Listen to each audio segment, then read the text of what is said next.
पता है क्या, हम कभी कभी ये सोचते हैं कि हमें किस तरह पता चलेगा कि अल्लाह हमसे राज़ी है या नहीं।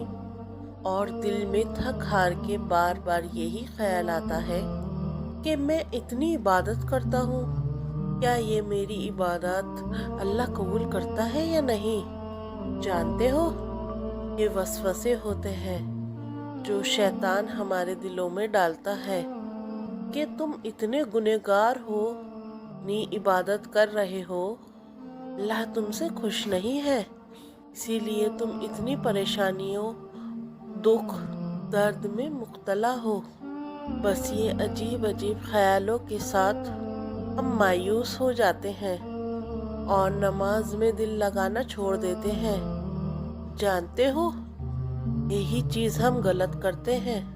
तो आज मैं आपको अल्लाह को राज़ी होने की कुछ खास निशानियाँ बताती हूँ। जब अल्लाह आपसे राज़ी होता है ना, आपका दिल इबादत, नमाजों और अच्छे कामों में लगा देता है।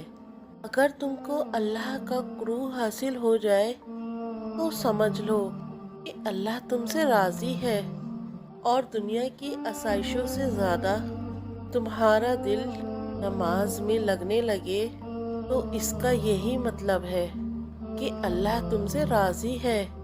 बेशक दिलों का सुकून तो अल्लाह की याद में है। जब तुम्हारे सामने गुनाह करने का पूरा मौका हो लेकिन तुम अल्लाह के डर से गुनाह ना करो तो समझ लो कि अल्लाह तुमसे राज़ी है और वो तुम्हें गुनाहों से दूर कर रहा है। और अगर तुम्हारा दिल तकलीफ से फट रहा हो लेकिन तुम फिर भी अल्लाह की रज़ा में राज़ी रहो तो ये इस बात का इशारा होता है कि अल्लाह तुमसे बेपनाह खुश है और तुम्हारे दिल में अल्लाह की मखलूक के लिए रहम और मोहब्बत पैदा होने लगे। तो तुम मिस्कीनों की मदद करने में आपसे एक अजीब सी खुशी महसूस करोगे। तो ये इस बात की तरफ इशारा है कि अल्लाह ने तुम्हें चुन लिया है और वो तुमसे बेपनाह मोहब्बत करने लगा है।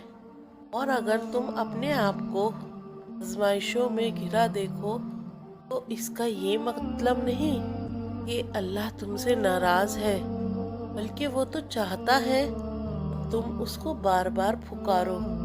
और ये भी अल्लाह के राज़ी होने की एक अहम निशानी है कि उसने तुमको दुआओं की तौफीक दी है कि बार बार तुम उसको पुकारो। अल्लाह पाक हम सबको अपने से करीब होने की तौफीक दे। आमीन। अगर आपको मेरी बात समझ आए तो इस पर ज़रूर अमल करिएगा और कमेंट सेक्शन में ज़रूर बताइएगा। दुआओं में याद रखिएगा, अल्लाह आपसे बहुत मोहब्बत करता है। जज़ाक अल्लाह।